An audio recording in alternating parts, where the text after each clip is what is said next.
এই বয়সে ছাগল পুষবে? পড়াশোনা করার বয়সে এখন ছাগল পুষবে? কতজনের থেকে এই একই কথা শুনে শুনে তাও আমি পড়াশোনা ছেড়ে এই ছাগল পুষেছি। অবশ্য পড়াশোনাটা ছাড়তে চাইনি, যদিও পড়াশোনাটা ছাড়তে বাধ্য হয়েছি। তাও 2 বছর আগে থেকে একটি ছাগল বাচ্চা আমার নিজের শখবশত কিনে এনেছিলাম, এই যে এই ছাগলটি। আর তার এখন বাচ্চা হয়ে সেও এখন ধাড়ি ছাগল হয়ে গেছে। আর এখন আমাকে সবাই বলছে, তুই ভাগ্যিস পড়াশোনাটা ছেড়ে ছাগল পুষেছিলিস, নয়তো তুই কখনো সাকসেস হতিস না। আর যখন যখন লোকেরা উল্টোপাল্টা কথা বলবে তোমাকে, যখন সবাই তোমাকে মানে কষ্ট দিয়ে কথা বলবে, তখনই কিন্তু তুমি সাকসেসটা পাবে। সব যুদ্ধে যদি তোমার বাবা মা ফ্যামিলি তোমার সাথে থাকে, তুমি পারবে সাকসেস হতে? পারবে না, কারণ কি ওরা তোমার সাথে আছে। ওরা যখন তোমার সাথে থাকবে না, তখন তোমাকে মনে একটা জেদ থাকবে যে না, আমাকে এটা করে দেখাতেই হবে, ওরা যেটা বারণ করেছে সেইটা আমি যে করে দেখাবোই ওদেরকে। তো সেই ভেবেই আমি এইটা পোষা শুরু করেছিলাম।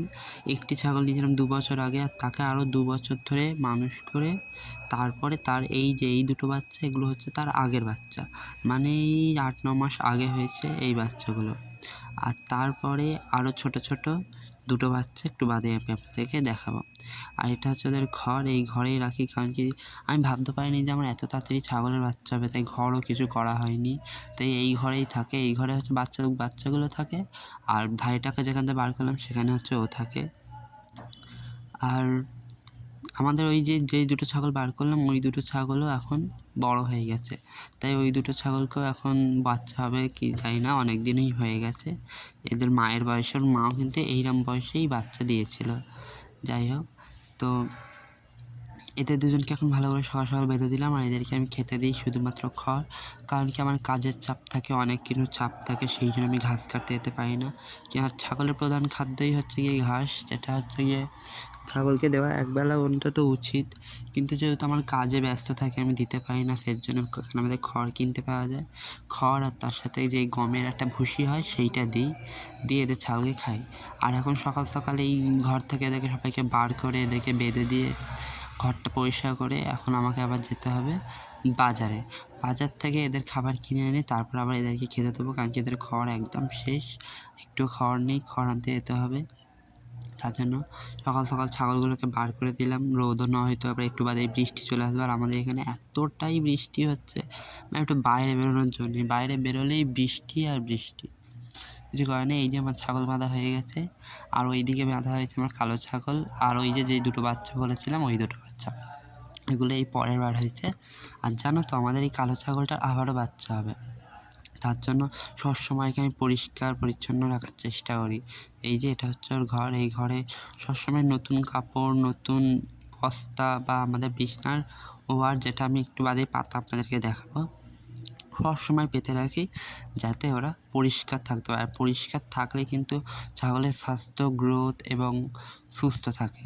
যাই হোক, ছাগলটা এখন ভালো করে আমি ছাগল ঘরগুলোকে পরিষ্কার করে নিচ্ছি। আর এই যে দেখতে পাচ্ছি এই পাটা বাঁধা আছে, এটা আমাদের গ্রামের ভাষায় পাটা বলে, আপনাদের ভাষায় কী বলে আমাকে জানি না। যাই হোক, এইটা কিন্তু নিচে একেবারেই ওদের জল, মানে ওরা টয়লেট করেছে একদম নিচে ভর্তি, একদমই ভিজে বলতে পারো, সেই ভিজের মধ্যে ওদেরকে পেতে রাখি, খুবই হয়। পরে একটা বড় ঘর করতে হবে, কারণ কি ছোটো ঘরে রাখবো না, আবার কদিন পরই দুটো ছাগলেরই বাচ্চা হবে, আবার ওর মায়েরও বাচ্চা হবে, মানে আমাদের কালো ছাগলটা, অর্থাৎ 3টে ছাগলেরই বাচ্চা হবে আর কদিন পর। এই যে আমার ঘর ঝাঁট দেওয়া হয়ে গেছে, এখন এদের ঘরে শুকনো কোনো একটা কাপড় পেতে দিতে হবে। এই যে পেতার জন্য নিয়ে এসছে, এটা হচ্ছে আমাদের বিছানার ওভার, মানে ওভার বলতে ওই যে পাতে না ওই বিছানাতে ওই সরু মতন ছিল, তো এইটাকে ছাগল এখন পাততে হবে, কিছু করার নেই। আর মা বাবা ওরা সব সময় বলতো যে তোর হাতে ছাগল হবে না, তোর দ্বারাই ছাগল পোষা হবে না, তুই যা ঘুরে বেড়াস সারাক্ষণ চড়ে বেড়াস, তোর হাতে ছাগল হয়। কিন্তু আমি ওদেরকে প্রমাণ করে দিয়েছি যে আমার হাতে হয়। আর এখন বাবা মা কী বলে জানো, যে ছাগল ঘরটা বড় কর, বড় করে আরও বেশি ছাগল পোষ, তোর যা ছাগল হয়েছে প্রতি 6 মাস পর পরই 3টে 4টে করে বাচ্চা হয়, জানো তো এইবারও 3টে বাচ্চা হয়েছিল, আর তার মধ্যে দিয়ে একটা বাচ্চা মারা গিয়েছে আর দুটো আছে। আর আগেরবারও 3টে বাচ্চা হয়েছিল, তার মধ্যে দিয়ে একটি ছেলে আর 2টি মেয়ে। যেই দুটো দেখালাম ওই দুটো মেয়ে, আর ছেলেটা বিক্রি হয়ে গেছে অনেক আগে। আমাদের তো রাখার জায়গা নেই, তাই ছেলেটাকে আমরা অল্প বয়সে বিক্রি করে দিয়েছিলাম। আমাদের পাশের বাড়ির একজন পোষার জন্য নিয়েছিল, ও বড় করে বিক্রি করে দেবে। আর আবার ওই ছেলেটাকে বিক্রি করে দেওয়ার পরে এই ছাগল দুটো আবার গাভিন হয়ে গেছে, মানে পেটে বাচ্চা এসে গেছে এই দুটোর। তার এই দুটোর আসার পরে ওর মায়েরও পেটে বাচ্চা এসছে। অবশ্যই বাচ্চা এলে আপনাদেরকে, মানে বাচ্চা হওয়ার সময় আপনাদেরকে দেখাবো।